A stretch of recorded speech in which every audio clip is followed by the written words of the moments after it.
Hi friends, அனைவருக்கும் வணக்கம். நீங்க பார்த்துட்டு இருக்கிறது ஹெல்த்தி லைஃப் தமிழ். இன்னைக்கு நம்ம வீடியோல என்ன பார்க்க போறோம் அப்படின்னு பாத்தீங்கன்னா, நமக்கு சாதாரணமா ஏற்படக்கூடிய காய்ச்சல், சளி, இரும்பல், தும்பல், மூக்கடைப்பு இந்த மாதிரி பிரச்சனைகளை சரி செய்யக்கூடிய ஹெல்த்தியான இயற்கையான ஒரு ரெமடியை தான் நம்ம செய்ய போறோம். இதுக்காக நாட்டு மருந்து கடைகள்ல சில பொருட்களை வாங்க வேண்டியிருக்கும். சில பொருட்கள் பாத்தீங்கன்னா நம்ம வீட்லயே இருக்கும்.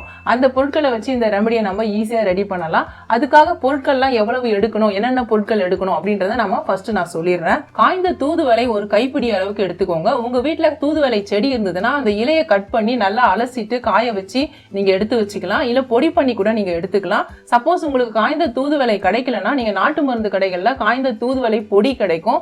அந்த பொடியை நீங்க வாங்கி வச்சுக்கலாம்.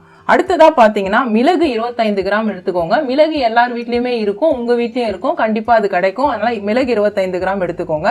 ஓமமும் எல்லார் வீட்லயும் இருக்கக்கூடிய ஒரு பொருள் தான், அதையும் 25 கிராம் எடுத்துக்கோங்க. சதை குப்பை 25 கிராம் எடுத்துக்கோங்க.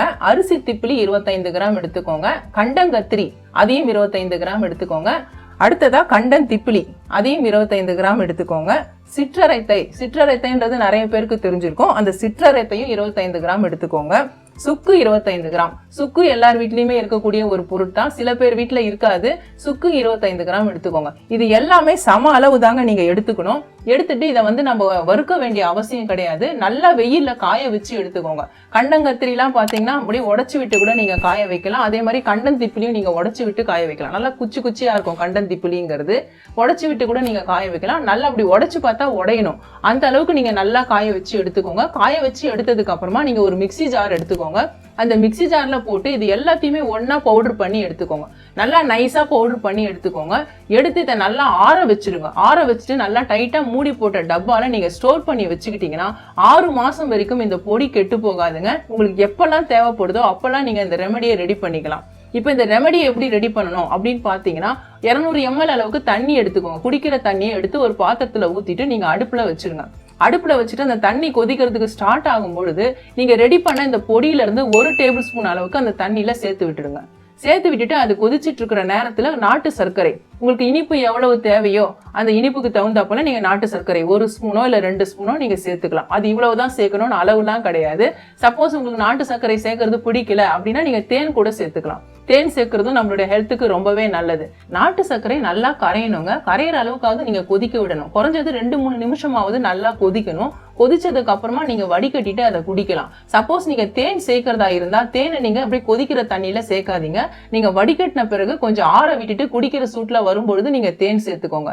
தேன் சேர்க்கறதா இருந்தா நீங்க 1 டேபிள் ஸ்பூன் அளவுக்கு நீங்க சேர்த்துக்கலாம். சேர்த்துட்டு நல்லா கலந்துட்டு நீங்க இதை குடிச்சுக்கலாம். இதை எப்பெல்லாம் குடிக்கணும் அப்படின்னு பாத்தீங்கன்னா, இது வெறும் வயிற்றுல எல்லாம் குடிக்கணும்ட்டு அவசியம் கிடையாதுங்க.